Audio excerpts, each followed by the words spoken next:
And now, Art Torres. I have a sister who's Obama. I have a nephew who's for Hillary. It goes across the board, and that's part of the democratic process. That's part of the democratic process. As I told the president at our convention in San Jose, it's very clear that people don't know the history of the Democratic Party. We never shy away from a fight. We never shy away from disagreeing with each other. We never step lockstep into a campaign. Let me give you some history, because people need to be reminded about the history. In 1960, when I was 14, you do the math. In 1960, I watched the campaign of John Kennedy, Lyndon Baines Johnson, Stuart Symington, Hubert Humphrey go all the way to the convention in Los Angeles. And guess what happened? Lyndon Johnson became the vice presidential candidate to Jack Kennedy, and we won the White House. And then again in 1968, what happened? My dear friend Bobby Kennedy ran for president. Eugene McCarthy had a very spirited campaign. Hubert Humphrey ran again in 1968. And all three of them fought and fought. Unfortunately, it was tragic what happened to Bobby, but it was still a fight. Up until June, the June primary, on June 4th, when he was assassinated, that's how far the race went. And we're now in April. 1972, don't you remember Hubert Humphrey and George McGovern fighting it to the end until the convention? In Miami, I do, because that was my first assignment for the Farm Workers Union, was to make sure that there was boycott lettuce demonstrations across the hallway. I slept in the best floors of the best hotels in 1972. And we had a spirited contest then. In 1976, people forget that Jimmy Carter didn't win the nomination with everybody going in lockstep. Jerry Brown started running for president. I think he started too late, because every primary he had entered, he beat Jimmy Carter. And yet we came out of New York with a unified Democratic Party, and even up to the last Maryland primary at that point, we had a nominee. Everybody joined forces with Fritz Mondale and Jimmy Carter, and we won the White House. In 1976, the same year, the Republicans had their own problems between Gerald Ford and Ronald Reagan. Then all of a sudden, Ronald Reagan came back in 1980. We know the history of that. But again, we had a spirited Democratic primary between my friend Ted Kennedy and Jimmy Carter. We lost the White House, but I don't think it was because we had a spirited nomination. It was for other reasons. And in 1984, we had the same thing. Gary Hart and Fritz Mondale. We all remember the monkey business, but the bottom line came down that we had a spirited primary. And in 1988, Michael Dukakis didn't win it alone.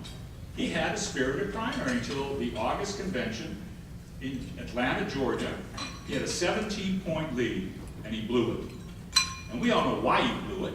Number one, his answer to Mr.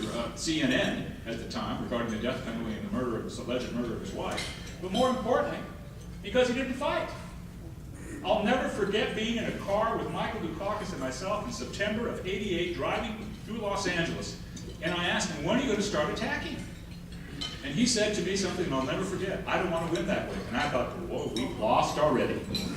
We've lost already. And so where does that bring us to?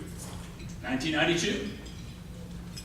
And the governor of Arkansas told me on Sunday, a week ago, that it was June 2nd, he was still in third place in a Democratic primary.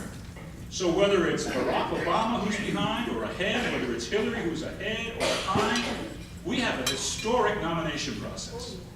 And I will never be at the forefront of asking an African American or a woman to drop out of a race. Quite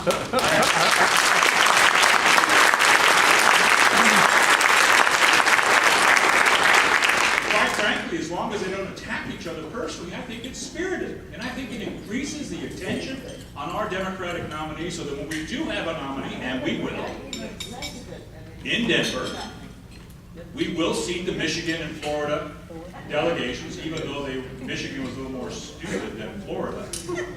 At least people ought to give credit to the Republicans for forcing the Democrats to have their primary early. It wasn't the Democrats' fault in Florida. Clearly it was in Michigan with my dear friend Carl Levin and the governor there, thinking they could outsmart everybody. Well, at the end of the day, they didn't. And they shouldn't have moved their primary.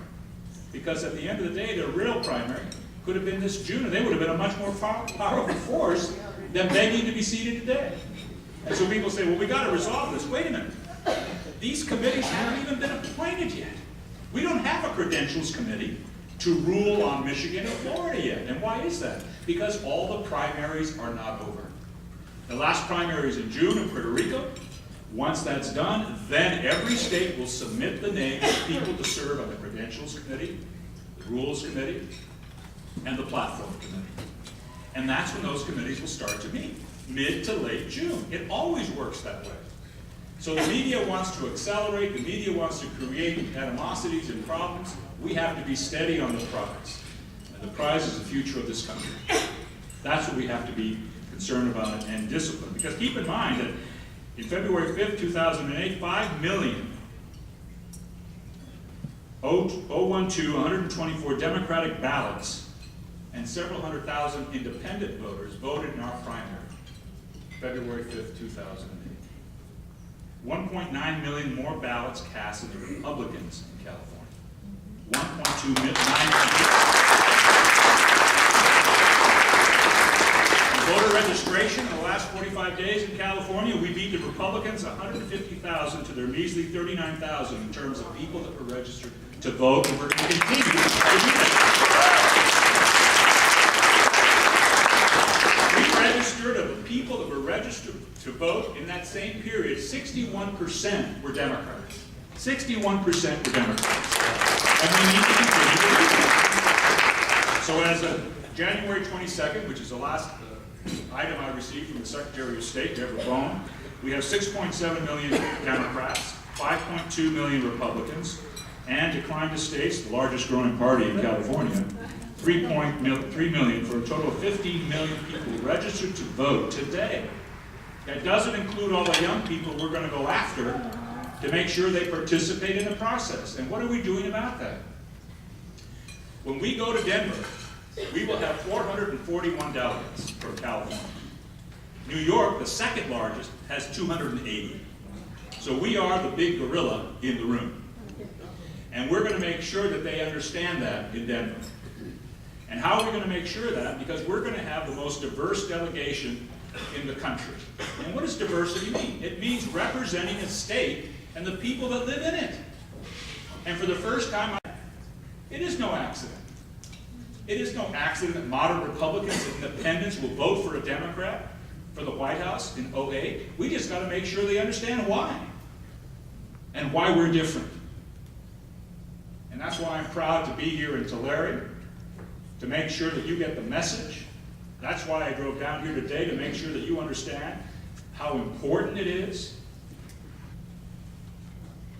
of what is ahead. Because let me assure you, it's not going to be easy. Let me assure you that these Republicans have lost the House, they've lost the Senate, they do not want to lose the White House. And they will do anything, as we know, to keep their fingers on that House. And we have to do everything we can, even if rigor mortis sets in, to remove that hand from that White House. Because too much is at stake. Too much is at stake. Let's get to work.